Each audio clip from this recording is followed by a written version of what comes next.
ডাক্তারের কাছে যাচ্ছি আসলে সাপে কেটেছে কিনা শিওর হওয়ার জন্য। তো সারাদিন আসলে যাইনি, কোনো সিমটম নাই যেহেতু এই জন্য যাইনি, কিন্তু সবাই অনেক জোর করছিল যে সাপে কেটেছে কিনা তুমি হাসপাতালে যাই একটু শিওর হয়ে আসো। তো ফাইনালি একটু ভয় ভয় লাগছিল, সাবার পাপার ভাইয়ের সাথে আসলে হসপিটালে চলে গেলাম। তাই তো অনেক ভয় লাগছিল, আবার একটু মনে ইয়েও লাগছিল, কি করব বুঝতে পারছিলাম না ডক্টর আসলে কি বলবে। তো ওইটাও আপনাদেরকে জানাবো। আর বাগানে কোথায় গিয়েছিলাম সেই ভিডিওটাও কিন্তু আমি করেছিলাম আজকে শেয়ার করার জন্য। তো বাগানে যে পেঁপে পাড়তে গিয়েছিলাম, দেখুন কতটা জঙ্গল ছিল, সেই ভিডিওটা একটু পরে আপনারা দেখতে পারবেন আসলে। আর আমি বলছিলামও ভিডিওতে, দেখুন যে কী কী বলছিলাম বাগানে যাওয়ার সময়। এই যে বাগানের ভিতর যে দুইটা লেবু ছিঁড়ে আনবো, ভয়ে আত্মা খালি ছমছম করে। মানে এত জঙ্গল, বোনকে সাপ কামড়ানোর পর থেকে আরও ভয় বেশি বেড়ে গেছে। ভয়ে তো আসলে লেবু গাছের কাছে যাওয়ার সাহস পায় না, গেট খোলারই সাহস পায় না। এই হলো অবস্থা। আর এই ঝিরিঝিরি বৃষ্টির ভিতরে আরও কীভাবে যাই, খুবই ভয়ঙ্কর বিষয়। যাওয়াই আসলে কঠিন হয়ে গেছে।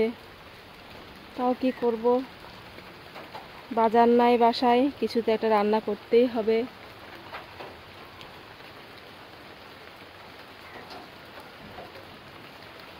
আসলে যাওয়ার সাহস পাই না, বের হয়ে 2টা বেজে দেখতে পেলাম, এই জন্য আরও ভয় লাগছে। মানে এত জঙ্গল, চতুর্পাশে শুধু জঙ্গল আর জঙ্গল, যাওয়ারই কোথাও সাহস পাচ্ছি না। দেখুন কি একটা অবস্থা।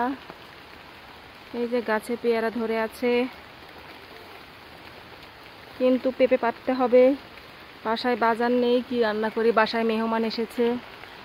এই কাছে থেকে নিচে পাড়া দিতেও আসলে ভয় লাগে যে একটা সাপ যদি কামড় দেয় তাহলে শেষ।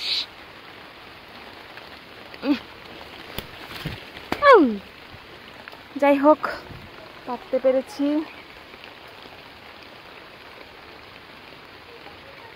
এই দেখুন কলা গাছগুলো আমার একদম পড়ে গেছে, কতগুলো কলা সহ গাছ পড়ে গেছে। ওইদিকে যাওয়ার সাহস পাইনি আসলে।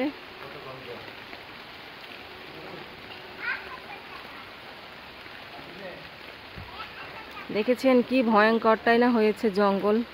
আসলে কেউ পরিষ্কার করতেও চায় না এই সাপের ভিতরে, আসলে খুবই খারাপ অবস্থা। আর বৃষ্টি, টানা বৃষ্টি, আসলে বৃষ্টির ভিতরে কীভাবে পরিষ্কার করানো যায় এটাও আসলে সম্ভব হচ্ছে না।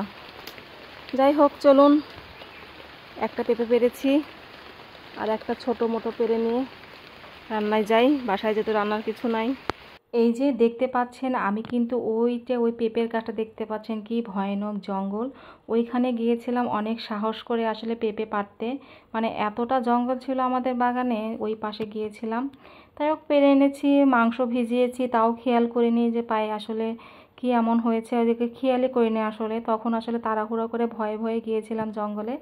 তো একটা পেঁপে যেহেতু পাকা পাকা হয়েছে, এটা আবার ছেলে মেয়েকে কেটে দিচ্ছি, আসলে ওরা খাবে। তা ডক্টর কি বলো সেটাই আপনাদের সাথে শেয়ার করি। আর বাকিগুলো রান্না করার জন্য কেটে নিয়েছিলাম।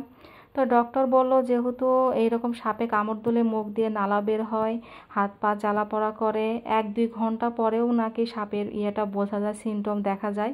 অনেক সময় সাথে সাথে দেখা যায় না আসলে সাপের সিমটমটা, সাপের যে ব্যথার যে ইয়েটা, এটা বোঝা যায় না। তা আমি গেলাম, তা বলছে ওই রকমই চিহ্ন লাগছে 2টা পায়ে, কিন্তু সাপে কামড় দিলে হয়তো অনেক কিছু সিমটম দেখা যেত, যেহেতু সেগুলো সিমটম নাই, এই জন্য আপনি 24 ঘন্টা 72 ঘন্টা একটা অবজারভেশনে থাকার দরকার। আপনি ইচ্ছা হলে হসপিটালে ভর্তি থাকতে পারেন।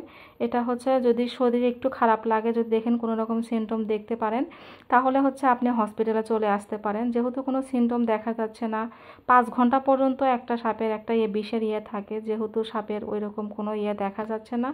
5 ঘন্টা প্রায় পারই হয়ে গেছে, কারণ 5 ঘন্টা আগে আমি ভিডিও ছেড়েছিলাম। এই জন্য মনে সাহস করে নিয়ে চলে আসলাম যে আচ্ছা বাসায় যদি কোনো প্রবলেম হয় রাতে যেহেতু বাসার কাছে হাসপাতাল যাওয়া যাবে। এই যে দেখতে পাচ্ছেন পাও দেখাচ্ছিলাম। আর এই তো রান্না বান্নাও শেষ করে নিয়েছি। আসলে পেঁপে দিয়ে এই পেঁপে পাড়তে গিয়ে যত সব কাহিনী হয়ে গেছে। আসলে বাজার না থাকলে যা হয়, ভাবলাম এটা দিয়ে বাসায় যেহেতু মেহমান এসেছে রান্না করতে হবে, তাই এরকম ভাবলাম যেহেতু একটু তরকারিটা পেঁপে দিয়ে খাই। কয়েকদিন হলে মাংস, একদম টানা মাংস খেতে খেতে বোর লেগে গেছে। তো এই তো পেঁপে দিয়ে রান্না করলে হয়তো একটু ভালো লাগবে। এর আগের তরকারিটা অনেক মজা লেগেছিল। তা আল্লাহর রহমতে এখনও ভালো আছি, কোনো সমস্যা হয়নি। তা আপনারা সবাই দোয়া করবেন যদি কোনো সমস্যা না হয়। আমি একবার শুনেছিলাম কাঁচামরিচ খেলে নাকি বোঝা যায়, তা আমি কাঁচামরিচ খেয়েছিলাম, তখন রান্না করে আধা ঘন্টা পরে আমার ছেলে এসেছিলো, বাসায় কিনে এনেছিল।